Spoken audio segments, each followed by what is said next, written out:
Alors, bonjour à tous et bienvenue sur les Chroniques du blindage. Aujourd'hui, on va poursuivre avec le P51D de chez Edouard. Et aujourd'hui, on va commencer la mise en peinture du cockpit.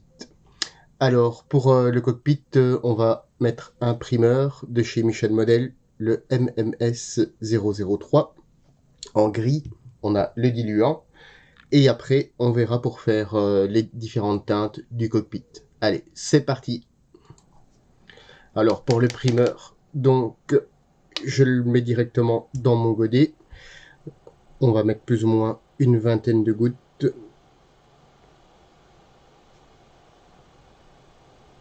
À la longue d'utiliser, je vois directement un petit peu les quantités pour lesquelles j'ai besoin. Au niveau des diluants, on est à plus ou moins 30% de dilution, que ce soit pour les primeurs ou pour les peintures. Après, c'est suivant votre façon d'utiliser. Vous pouvez très bien utiliser un primeur en bombe ou autre, quoi. Le primeur a pour effet, en premier lieu, de faire une teinte d'accroche et en deuxième lieu, d'uniformiser les couleurs. Donc si vous avez des plastiques de différentes couleurs, ou vous avez eu du masticage ou autre, c'est pour uniformiser pour la peinture suivante, pour qu'il n'y ait pas de différence de teinte. Mon aérographe, c'est un Harder et Steinbeck Affinity. Ici, j'ai une aiguille de 0,4. Et au niveau de la pression, moi je peins avec une pression qui est quand même relativement élevée par rapport à beaucoup d'autres personnes. Je peins entre 2 bars et demi et 3 bars. Maintenant, tout, tout est suivant votre utilité et votre ressenti avec votre pression. Et je ne dis pas que vous devez absolument augmenter la pression. Moi, c'est, on va dire, ma façon de travailler. Donc, c'est vraiment comme vous voulez. Au niveau de l'aérographe, pareil, c'est pas parce que c'est entre guillemets un aérographe plus cher qu'il ira forcément beaucoup mieux. Ça aussi, c'est vous qui êtes maître de ça. Moi, je vous montre les produits que j'utilise et voilà. Donc pour les primeurs, comme les peintures, un petit voile d'accroche. Je mets les pièces ici. Ici, j'ai dégrappé donc les deux demi-fuselages hors caméra. J'ai mis une petite pièce sous l'autre, vraiment entre guillemets sans importance, donc une chose. Mais comme il y aura différentes teintes pour la roulette de queue ainsi que pour le cockpit,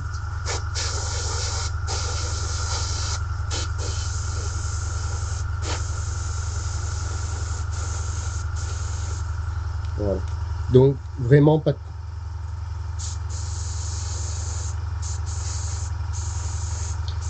trop chargé, et on reviendra par la suite. De toute façon, les couleurs se mettent toujours comme ça, quoi. Donc vous voyez, le primeur, il n'a pas forcément besoin d'avoir une précision dans le geste, et en même temps, ça vous permet de vous exercer, si vous voulez, pour les peintures suivantes. Donc comme on avait vu dans la précédente vidéo, j'avais mis toutes mes petites pièces sur des supports, ça m'évite d'avoir les mains pleines de peinture. J'ai des gants en latex, mais c'est vrai que je ne les utilise pas souvent. Je devrais d'ailleurs.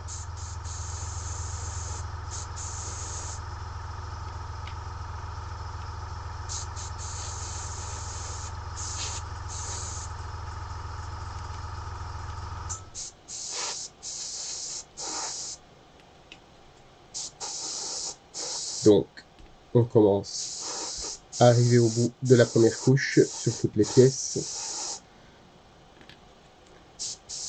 L'avantage, vous voyez, je peins ici hors d'une cabine de peinture. J'ai mis un petit papier absorbant pour dire de ne pas en mettre partout sur le plan de travail. Mais à part ça, c'est vraiment une couleur qui est pas très volatile. Au niveau de l'odeur, on sent strictement rien du tout. Ça fait déjà un petit temps que j'utilise les Michel Model et honnêtement, j'en suis vraiment satisfait. Juste, si ce serait que pour ça. Donc ici, on reprend, si vous voulez, on va zoomer un petit peu. Voilà.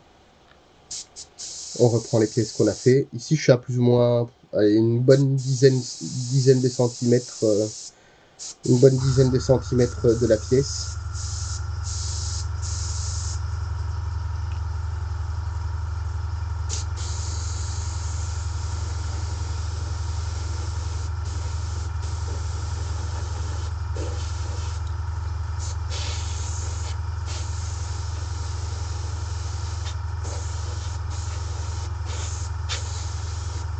Maintenant, si vous utilisez une bombe de primeur, que ce soit de chez Tamiya, Amo, Aka, ils en font à peu près tous, c'est toujours le même principe. Donc même avec la bombe, un passage ne suffit pas.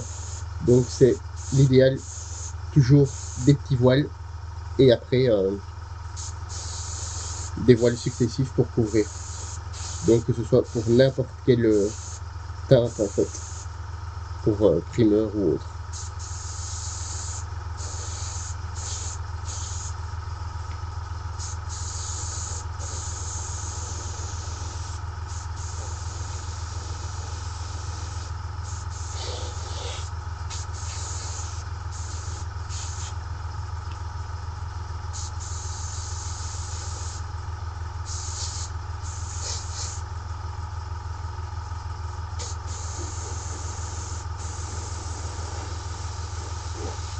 Au niveau du séchage, c'est des couleurs qui sèchent relativement vite. Maintenant à cœur, un peu comme toutes les couleurs sur 24 heures. Mais je dirais que, comme tout le monde, j'ai pas toujours la patience d'attendre 24 heures pour que ce soit sec. Et je travaille directement dessus, je dirais, une petite heure après. Bien sûr, il faut pas y aller avec du thinner directement, du fait que c'est des couleurs énamel avec une peinture qui n'est pas tout à fait sèche à cœur, c'est pour faire des catastrophes. Mais on peut masquer, ainsi de suite.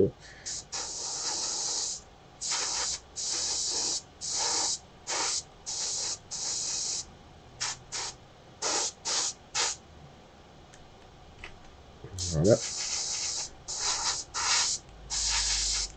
Voilà, on arrive au bout donc de ce deuxième passage. Toutes les pièces ont été faites et il me reste, je dirais, moins d'un tiers des 20 gouttes. Donc ça peut vous donner une idée du ratio que j'ai utilisé. C'est vraiment une peinture qui n'est pas très pas énergivore, mais elle se tend super bien, donc vous n'avez pas besoin d'une quantité énorme pour avoir un bon résultat. Voilà, donc ici on a toutes nos pièces qui sont mises en primeur. On se retrouve dans quelques instants pour la suite avec la mise en peinture. Alors voilà, j'ai fait une petite pause sur la vidéo, histoire juste de nettoyer mon précédent aérographe. Ici, j'ai changé l'aérographe pour ne pas changer les bus. J'utilise comme deuxième aérographe un Herder Rustenbeck en version Ultra. Je trouve honnêtement que c'est un aérographe qui fonctionne très très bien. Ici, il est équipé en bus de 0,2. Comme ça me permet de pas toujours changer. Pour les couleurs, voilà. Je trouve que la 02 c'est bien. Maintenant, c'est toujours une question d'habitude. Ici, on va commencer par le noir du cockpit, donc de toutes les pièces du cockpit. Ici, j'ai préparé par rapport au plan de toutes les pièces qui étaient en noir. Pour le noir, même chose. Au niveau de la dilution, je vais mettre, il n'y a pas énormément de pièces, donc je vais mettre une dizaine de gouttes.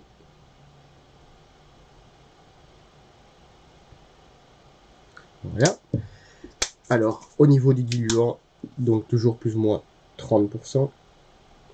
Voilà.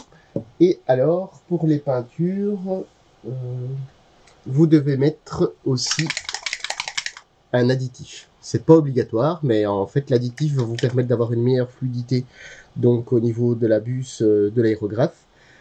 Et surtout, vous allez avoir un effet légèrement satiné qui est vraiment pas mal. Ça, moi, je mets plus ou moins 20% d'additif. Et voilà, j'aime bien le résultat avec... des fois, je ne mets même pas de vernis pour faire mon léger vieillissement, parce que je trouve que comment dire, l'additif suffit largement. Alors, avant de commencer quoi que ce soit, toujours un petit test sur un papier, ça évite d'avoir des catastrophes.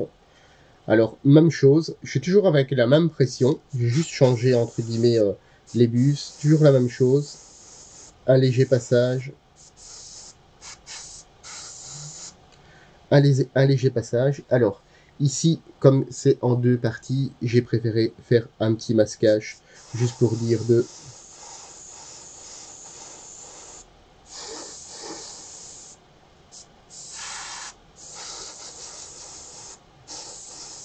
Oui, je ne cherche pas du tout à couvrir.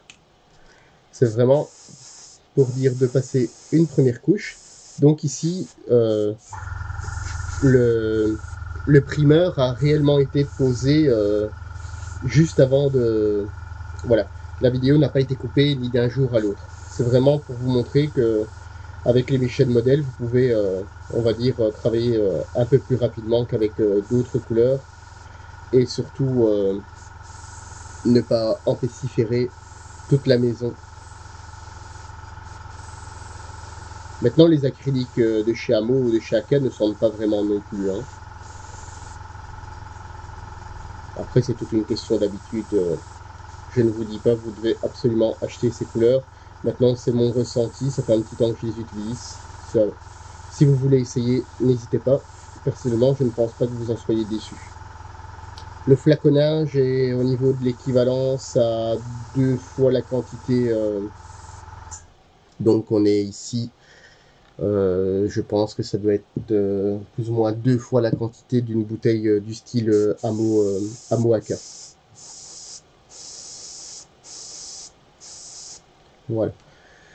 Donc ici, on a passé la première couche et on reprend. Et comme la première couche, entre guillemets, est légèrement déjà séchée, légèrement prise, vous voyez, avec les bacs, vous pouvez y aller, hein, il n'y a pas de problème. De toute façon, si vous utilisez une buse de 0,2, il n'y aura quand même pas de toute façon une quantité énorme à la sortie de l'aérographe. Vous voyez, en 2 passages, la pièce est parfaitement mise en couleur.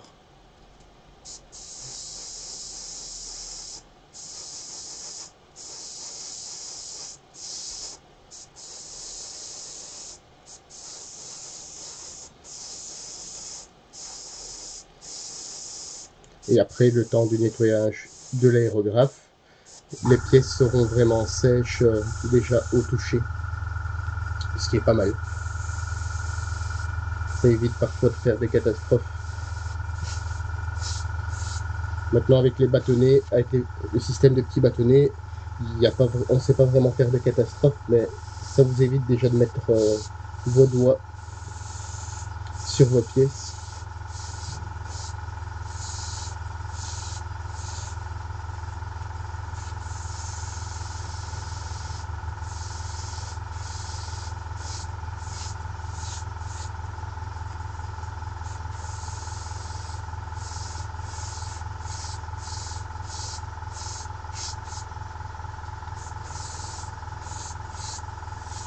Et voilà, donc toutes les pièces en noir sont terminées.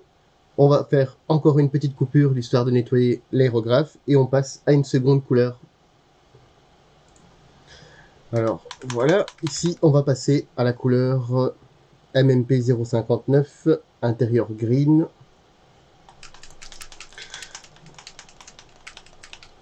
Voilà, toujours bien secouer les peintures. On va mettre plus ou moins la même quantité.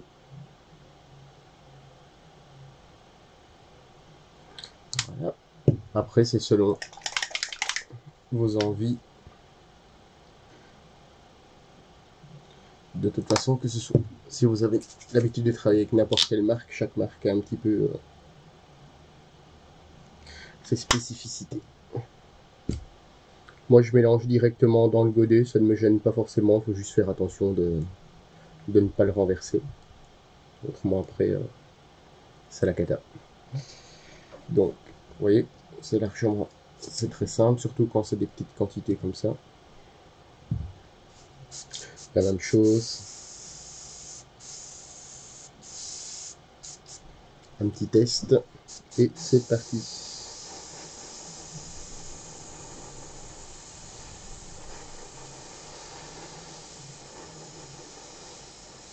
Toujours la même chose, un petit voile.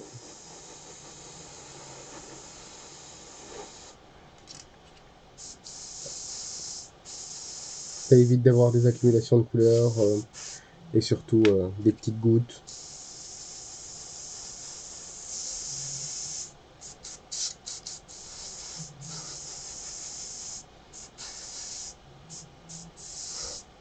De temps à autre, si jamais la couleur ne passe pas forcément ou si vous avez des petits ratés, surtout ne faites pas ça sur la pièce, vous prenez et vous faites hop, ça permet en fait de nettoyer un petit peu l'aiguille avec un surplus de peinture.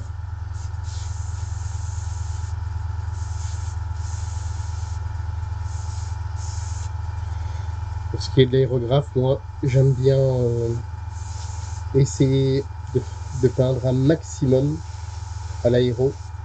Bon, il y a toujours des petits détails à faire au pinceau, mais maintenant, si vous n'avez pas d'aérographe, vous pouvez le faire au pinceau.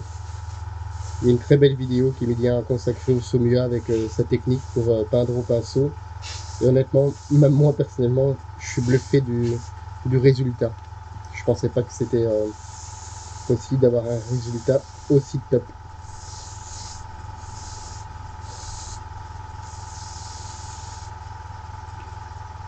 Voilà. Alors ici la pièce que j'avais masquée précédemment, donc il y a vraiment eu le temps du nettoyage de l'aérographe, donc je dirais entre 5 et 6 minutes de coupure sur la vidéo pour la reprise. Vous voyez, ça n'a pas du tout déchiré le primeur qu'on avait mis juste auparavant. Et j'ai pas donné de coup de sèche-cheveux non plus. Et dans mon atelier, il fait en moyenne, je dirais 22 degrés pour l'instant, hein. Donc c'est pas non plus un four. Donc voilà, la deuxième pièce est passée.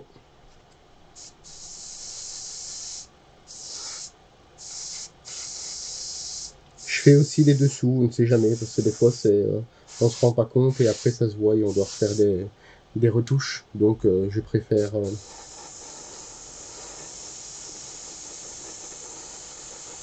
peindre un peu plus que un peu trop peu. Alors si vous voulez utiliser les teintes Mission Model et que vous voulez suivre un petit peu le montage, si vous voulez faire le montage en même temps que la vidéo, pourquoi pas, ça peut être sympa. Toutes les références Michel Model sont dans le livret Édouard, dans l'explicatif. Je vous l'ai montré, mais je vous le rappelle, on ne sait jamais. Si vous voulez en même temps essayer ne fût-ce que quelques références, vous n'êtes pas obligé d'utiliser toutes les références, mais pour vous rendre compte un petit peu de la qualité des couleurs, ça peut aussi être pas mal.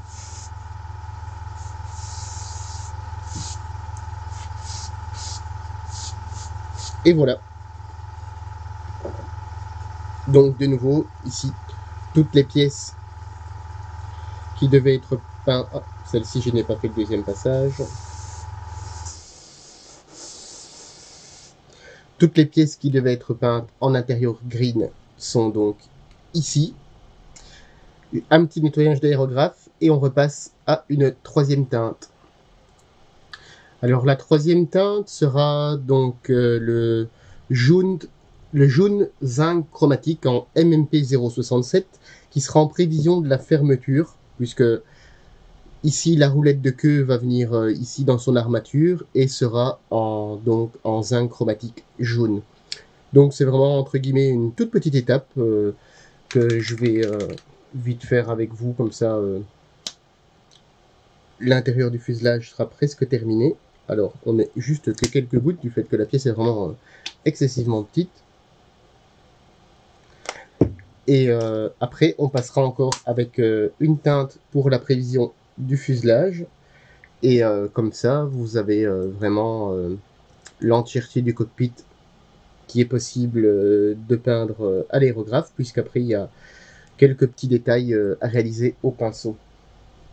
Mais vraiment rien de Rien d'extraordinaire, voilà, toujours la même chose. Donc vous voyez, c'est vraiment un tout petit espace.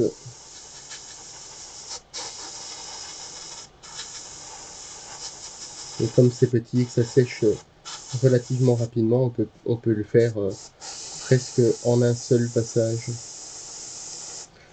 C'est les étapes entre guillemets nécessaires de faire quand on est occupé avec l'aérographe avant de faire un nettoyage beaucoup plus approfondi. Enfin, moi je le vois comme ça. Maintenant, vous pouvez faire comme vous voulez. Hein. Vous pouvez faire ça un autre jour. Maintenant, voilà, à vous.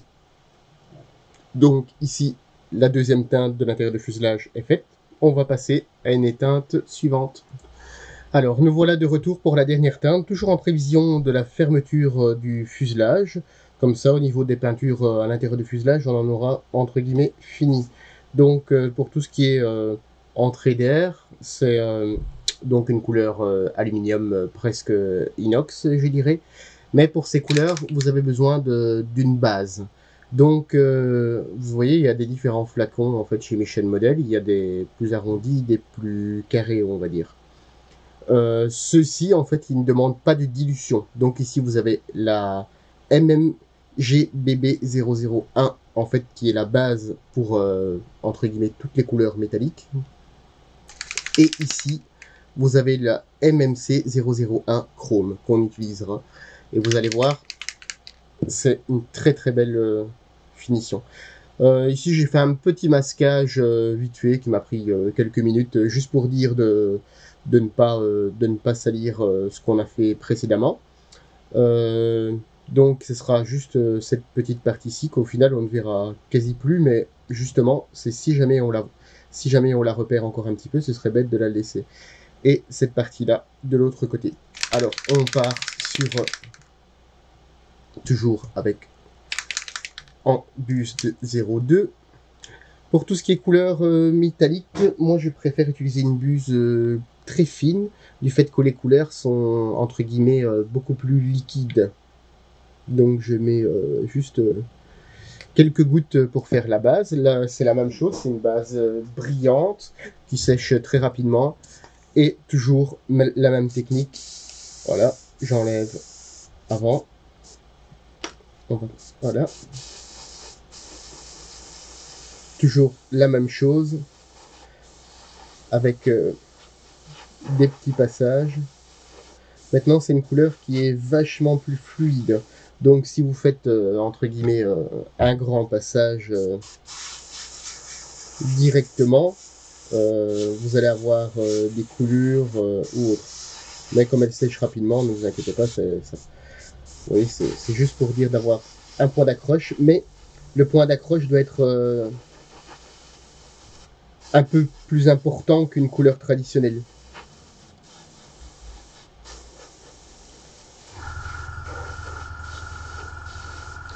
Maintenant, vous allez me dire, ça reste toujours à l'intérieur, on va quasi rien voir, donc c'est pas hyper important. Non, c'est pas hyper important, mais voilà.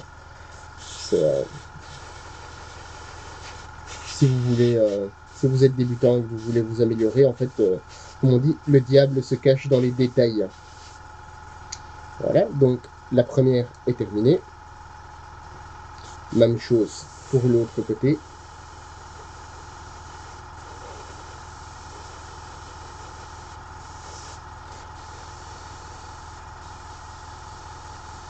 Alors des fois, pour que ça sèche un tout petit peu plus vite, au lieu de souffler, je prends mon aérographe et je ne tire pas sur l'aiguille, je fais souffler un petit peu.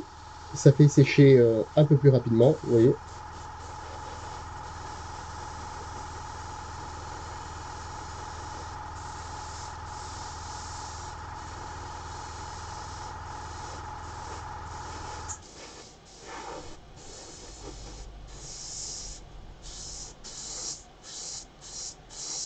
Voilà.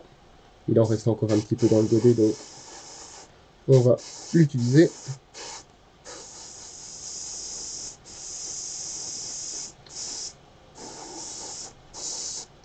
Et voilà pour cette base noire brillante passée en sous-couche. Après, on passera la version chrome et on enlèvera les caches pour vous montrer le résultat. Voilà, encore un petit nettoyage d'aérographe et la suite. Voilà, donc l'aérographe est nettoyé. On reprend le petit bidon de peinture. Celle-ci, il faut excessivement bien la mélanger du fait que j'ai l'impression que c'est vraiment des particules de métal, donc il faut vraiment que ce soit excessivement bien mélangé. Alors, de nouveau, un grand flacon, pas de dilution. J'ai déjà fait des tests au préalable et la couleur est vraiment très très bien. Alors, j'en ai mis un peu partout. Voilà. Alors, même chose pour toujours avec la même pression. La seule différence que une couleur entre guillemets chrome, aluminium, du moins avec sur du style Vallejo Metal Color ou autre, il faut pas y aller trop brutalement. En fait, il faut vraiment... Voilà. Donc là, je passe vraiment, je suis à plus ou moins, je dirais 15 cm. Je passe vraiment de tout fin voile. Et en fait, c'est, on va dire, le noir et qui va faire un peu cet effet métallique. Alors, Emilien de nouveau fait une très belle vidéo aussi sur les teintes métalliques que vous pouvez retrouver donc sur la chaîne des chroniques, bien évidemment, qui est pas mal. Ça, si ça peut être intéressant. Il existe différentes teintes dans ce format. Il existe or et laiton, je pense, et les autres, c'est des formats avec une dilution, qui sont un peu différentes. Celle-ci, c'est celle qui logiquement représente un peu plus le chrome. Vous voyez, ça se fait vraiment par toute petite impulsion. Alors, de toute façon, c'est une couleur dite chrome. L'effet chrome, vous ne le retrouverez jamais sur aucune couleur, puisque d'office, le chrome, c'est logiquement un bain avec mis par électricité sur la pièce. Donc, le chrome, vous ne le retrouverez jamais, mais ça peut s'y rapprocher. Voilà, donc ici, c'est passé. J'espère qu'à la caméra, on voit bien l'effet. Moi, personnellement, je trouve l'effet vraiment satisfaisant. Vraiment, même plus que satisfaisant. Les couleurs sont vraiment très très belles. Vous n'obtiendrez jamais avec ça, avec par exemple la teinte, je pense qu'ils ont une teinte chrome de chez Tamiya. Vous n'obtiendrez jamais ça. Les microparticules de métal sont beaucoup trop grosses en fait. Vous voyez, je vais masquer un petit peu. Voilà.